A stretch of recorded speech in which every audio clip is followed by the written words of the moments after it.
আয়াত ৫৪।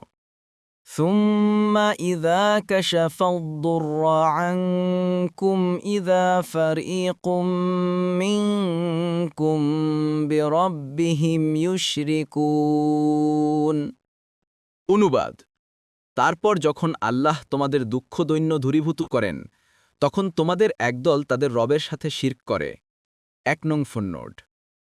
আল্লামা শানকিতি বলেন, এ আয়াতে আল্লাহ তাআলা জানাচ্ছেন যে বনি আদম যখন দুঃখ কষ্ট পায়, তখন আল্লাহের জন্য দ্বীনকে খালেস করে আহ্বান করতে থাকে। তারপর যখন আল্লাহ তাদের কষ্ট দূর করে দেন, বিপদ আপদ থেকে মুক্তি দেন, তখন তাদেরই একদল অর্থাৎ কাফের শ্রেণী সবচেয়ে স্বল্পতম সময়ে আগের অবস্থান কুফর ও অবাধ্যতায় ফিরে যায়। কোরআনে অন্যত্রও বলা হয়েছে, তিনিই তোমাদেরকে জলে স্থলে ভ্রমণ করান।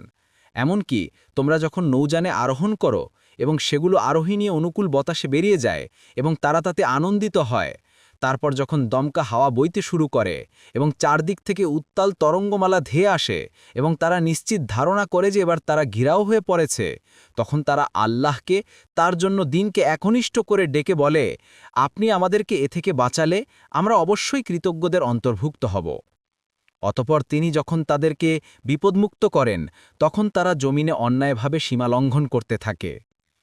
অর্থাৎ আল্লাহর প্রতি কৃতজ্ঞতার সাথে সাথে কোনো বুজুর্গ বা দেবদেবের প্রতি কৃতজ্ঞতারও নজরানা পেশ করতে থাকে এবং নিজেদের প্রত্যেকটি কথা থেকে কথা প্রকাশ করতে থাকে যে তাদের মতে আল্লাহের এই মেহেরবানির মধ্যে উক্ত বুজুর্গ বা দেবদেবীর মেহেরবানিও অন্তর্ভুক্ত ছিল।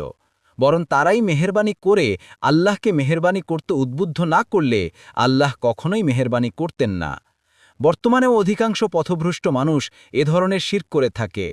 তারা তাদের উদ্দেশ্য সফল হওয়ার জন্য পীর ফকির দরগার মেহেরবানি বা সুপারিশ অন্তর্ভুক্ত আছে বলে বিশ্বাস করে থাকে।